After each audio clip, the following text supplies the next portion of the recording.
Speaker, thank you. Mureu. Mr. Speaker, I am extremely surprised by the Cabinet Secretary assertion that Adani has no corruption case anywhere in the world, has been compliant with taxes in where they have local jurisdiction of paying taxes. Because, Mr. Speaker, and there are documents which I can be able to submit before the House, Adani has been barred from doing business in Australia.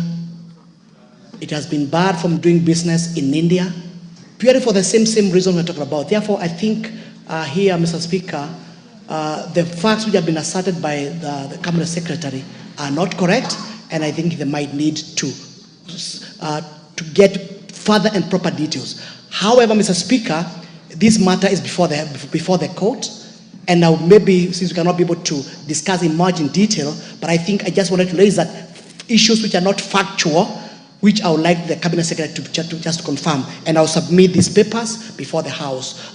Nevertheless, I do not wish to have this matter discussed further because it is in court, and therefore, but for purposes of record, I'll be able to submit this record before the House. Thank you, Mr. Speaker. Chair will have to look at those papers. Yes, Deputy Speaker. Thank you, Honorable Speaker. Just to be able to guide the House, it's very important that when assertions are made by a member, they must actually prove it. And the only way to get correct information is to get the Ministry of Foreign Affairs to write to those countries' Ministry of Foreign Affairs and receive a confirmation that those allegations that you're making are indeed true. Because the precedent we are setting in the country is we are going to scare away public-private partnership. We are going to scare away investors from Kenya.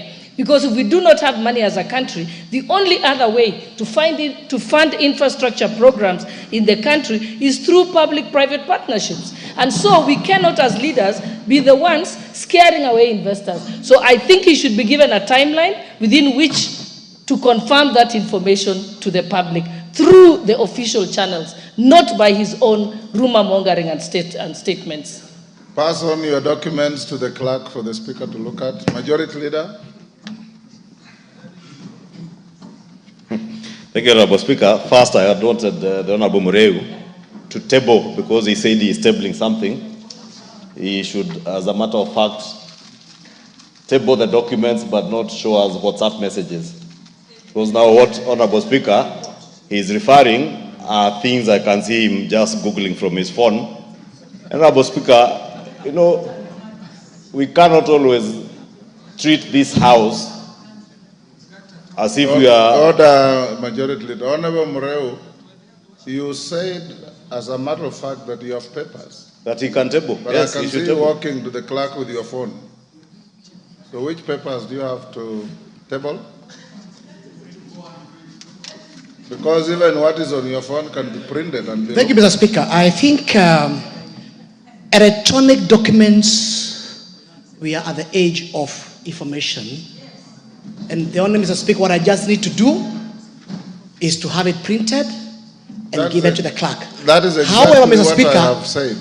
Yes, I have it over here. They have the report, Mr. Speaker.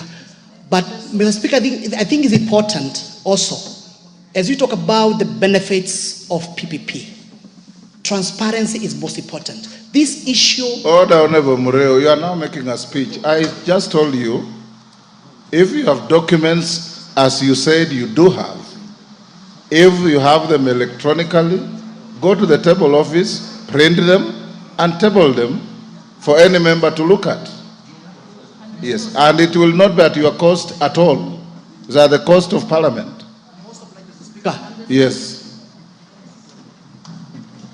Majority Leader. Thank you, Honorable Speaker, and therefore, Honorable Speaker, beg that we either redact from the Hansard, because, Honorable Speaker, what the Honorable Mureu had said that he has documents that he can table, because clearly he had no documents to table.